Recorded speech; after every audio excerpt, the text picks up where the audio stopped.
Radio Kiss Kiss, sono Marisol e ovviamente oggi ci troviamo al mare perché siamo alle spiagge di Playa d'Embosa al Beach Club Sands. Questo pomeriggio è molto bello, si sta da Dio, c'è un sole bellissimo, c'è qualche nuvola quindi che ti ripara di bruciarti, però siamo in compagnia di un DJ molto famoso in Slovenia, lui è sloveno, è slovacco, non so come lo dite voi in italiano, però va bene, va così. Umek sta con noi qui a Radio Kiss Kiss. Thank you very much for being with us and welcome to Radio Kiss Kiss, Umek. Thank you. When did you arrive? I got here a few days ago, on Monday, so that's 2 days ago, yeah. All right, you are spending tonight, well, this afternoon practically, because it's still sunny over here at that Sands in Ibiza. When was your first time here in the island? Oh, I cannot remember. I think it was like 12 years ago or something like that. Yeah, my memory serves me right. Back then, techno was not that popular in the island as it is right now. So yeah, the scene is changing all the time. If all the years, like you don't even remember how many years ago you came, but let's say around 10 to 15 years. Okay, so we put it in between. Yeah. What is the change that you have seen in the island in all these years? Because right now a lot of people says that it's a little bit more commercial. For you, what do you think? Yeah, of course it is a bit more commercial, but then again, 10, 15 years ago, Marco Carola didn't have his own night, Richie Houghton didn't have his own night. Carl, I guess, he started at the time here in Ibiza, so you could hear like only commercial DJs at the time. And right now, if you're into techno and tech house, you can go out every day and you can listen to super cool DJs, super good DJs. Airplane is going up. Exactly. Yeah, it's changed a lot, and I think for us, for my music, for our music, for the better. What about the crowd? What's the difference between like the Ibiza crowd and the rest of the world? Because here it's the mecca of music, and what is it that makes it so special? I think the whole ambient it makes special, and then again, people, the clubbers traveling from all over the world to hear what's the next thing. It's happening here at Ibiza every season. Some DJ shows something new, and then all these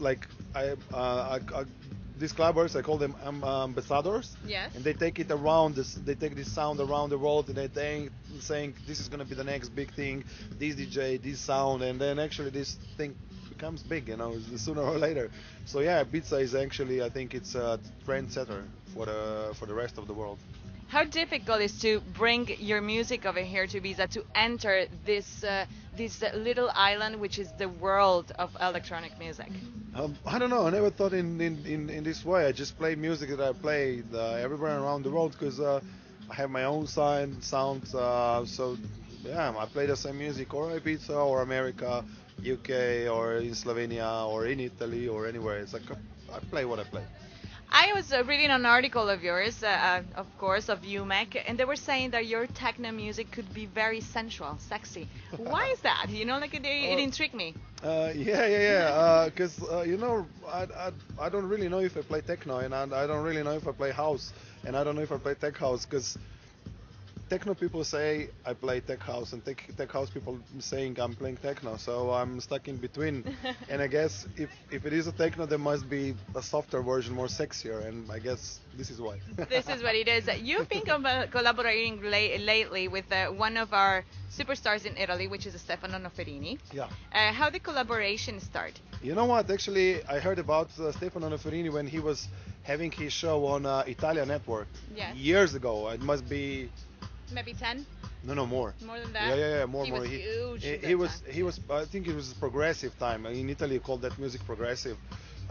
Probably 15 years or so. And yeah, I was listening to his radio shows when we were on the coast in Kopar or in Porto Rosso. So yeah, and it was funny. And then years later, we got to know each other. I mean, we played before together, but never been friends. And then we kind of met. Had a great time, and okay, let's do some tracks together. And yeah, and now we are collaborating a lot. He's releasing a lot of tracks on my label. I just gave him my new tune for his label. So right. Yeah. He has a lot of good music in Italy. Have great DJs and an amazing club culture. Probably one of the best in the world. What about you coming to Italy? Have you ever played in Italy, or are you coming often, or when is it that you're gonna come? Oh, actually, I'm playing 5 to 10 times a year in Italy, and more and more. And actually, I love it a lot. I play quite a lot. I've been in Jesolo a few weeks ago. So yeah, it's always good. So you are usually in Italy. That's good news for our listeners for Radio Kiss Kiss, because you can come and listen to the tunes of Umek over here on Radio Kiss Kiss, of course.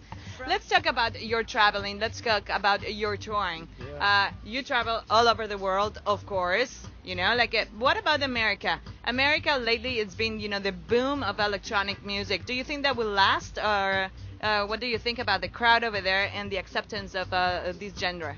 I think it's not only about America. It's about what's hype right now. And in America, all the ex-hip hop guys, the R&B guys, are actually now doing dance records, hiring dance producers to make their new hits. And it's gonna last in this scale as long as this is gonna be popular. But as everything else, all the styles change and go away. I'm sure those guys will be sick in some point, and the market will be sick of same dance records with hip hop vocals. And I think it is gonna die. This kind of style for sure. It happened to so many styles. If it has a high peak, then it goes down. It goes down. It's very simple. I don't know what's going to be the next thing, but in America this is very big, of course. Americans make business out of everything, and electronic scene right now is growing. So I think there are a lot of companies investing all sorts of businesses around the electronic culture. I'm there like 5 to 6 times a year, and it's getting better and better for me. I must say I really love it. I didn't want to travel to America for so many years because it was not really good for my music, and right now I'm fitting quite well, and I have fun. I don't see much difference between Europe and America anymore, because it's kind of same level. And the show they do is just amazing. Like, they really put money into the show and make crazy things, So I love it. Fantastic. What about next collaborations? Oh no, I would love to know. Which is, you have a wish list, an artist that you would love to collaborate with and that you haven't been able to reach? You know what? Actually, I don't have a wish list anymore. It's now you got me thinking. I mean, I guess I would do tracks with all the guys that I like, that we have a similar style, or maybe something completely different. It depends. I didn't thought about it, It should be spontaneous, and we'll see. Yeah. What about an advice for young DJ producers that will love to create a profile, a career like yours? Oh my God, it's a heavy job. It's not gonna happen in a year or 2 or 3 years, or maybe it will if you are like super lucky. But that's the same as you would win a lotto, somewhere. So be patient, go to the studio, make tracks, learn about the culture, learn about the history of the music, and then build it up from there. And practice, and make music. That's what it is. What about your passion? How did you start DJing? I remember exactly the moment we had. I think it was 5th grade in school. Wow, you said we're so tiny then. Yeah. No, I was never tiny. But okay, compared to now, yes. But anyway, I saw this guy. We had a school dance, and I was allowed to go there because I was old enough to attend it.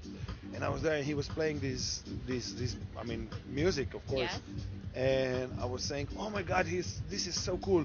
He can play the tracks that he likes, and everybody's dancing to it, Wow, what a cool person, You can play whatever you want, and people will just adore you and listen to what you play. I said, this is a good job, And I was standing there the whole night listening what he was playing. And of course, I had big love for the music.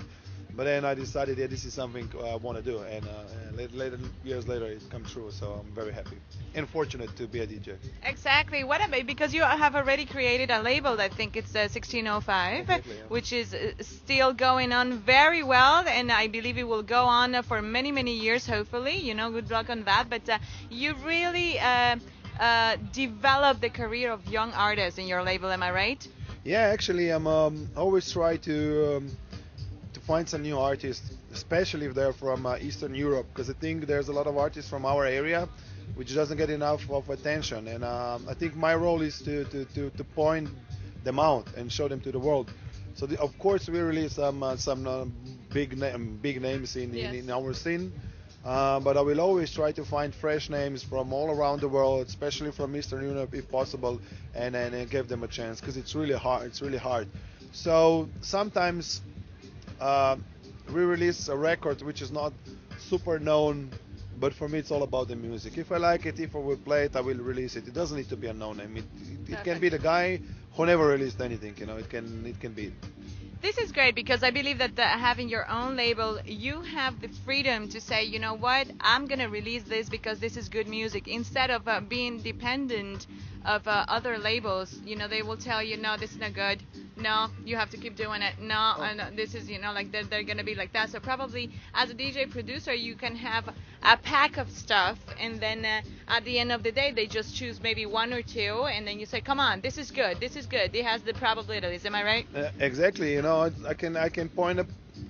I'm not going to talk about names, but like 2 weeks ago, I made this remix, for example, and I sent the working version of it, and then I played it in a club, and it was this part which was actually really melodic and everything, but it didn't work in my set, so I decided to put it out. And I did another version of it, and I sent it to the guys and said, okay, this is what I like. And then they were like, no, this version is really not good. I really like the old one. So it happens to me, you know. People are they don't trust, you know, why do they hire me if they don't trust me what I do, you know? So basically, I guess I will not release it because I'm not the guy who's doing the compromises, you know. Especially because I tested on a dance floor, for example, and it works my version that I like works really better, well. Okay. and I'm 100% sure in that. And if they don't respect that, then I don't want to work with them. Fantastic, and that's how our label comes out from a DJ producer, because that's why you create the label, you know, in order, you know, to play, when you play your music, when you're a DJ and you see the dance floor exploding, you know a track is good. So probably it's another perspective from other people behind the desk in the label, but, you know, I'm not saying that they don't know anything, but I believe there's another concept. They should trust us sometimes, you know, blindly. Exactly, good. What about the first time you had a gig as a DJ? Probably you were super young. Where was it and how was it? I again remember it was probably 2 years after that school dance. Yeah. I was attending this youth night or something, how it's called, matinee, Uh-huh. and it was from 5 o'clock in the afternoon until 9. And the same guy who was playing at the school dance, he was playing there. Oh. And I was always there. I was not on a dance floor. I was just behind his back all the time and looking what he's doing, and learning to see how he, you know, communicates with the crowd. Yeah. And then suddenly he said, you know, take over. I was like, what? Take over. And he threw the headphones in my hands, and he said, okay, I'm gonna go to the bar. I'm gonna have a drink. I said, okay. I was there, and you know, it was like maybe 1 hour left to the end, you know, and he was laughing, and I just took the headphones and I played, you know, and then I was like shaking. I didn't know what. I mean, God. I knew what to do because, of course. You've been learning already. Yeah, I mean, learning. Yeah, sing. And then the night was over. The evening was over, not the night. The evening was over. And I asked him, like, why the hell did you do that? And he said, like, man, if it is meant to be, it's meant to be. You know, you're going to make it or you're not going to. And we were laughing, you know, so, yeah. This is such a fantastic story. So they just threw you there, and this is how you practically you're in a super career right now, in the moment of your career that it's fantastic. You're traveling all over the world. We hope to see you very soon in Italy. Please let us know. Keep in touch because I want to go there. Maybe we'll go with the radio again. But the most important thing is to keep living with music, people, because this is what we do over here, and this is what the world carries around, because music is joy. Exactly. Pure joy and energy. Well, thank you very much, Umek, over here on Radio Kiss Kiss, together with Marisol for Kiss Kiss in Ibiza. We'll keep in touch. We'll see you tomorrow, and stay tuned. Say hello to our listeners. Bye bye, see you soon. Ciao, sono Marisol, direttamente desde Playa d'Embosa per Kiss Kiss in Ibiza, con voi, only su Radio Kiss Kiss.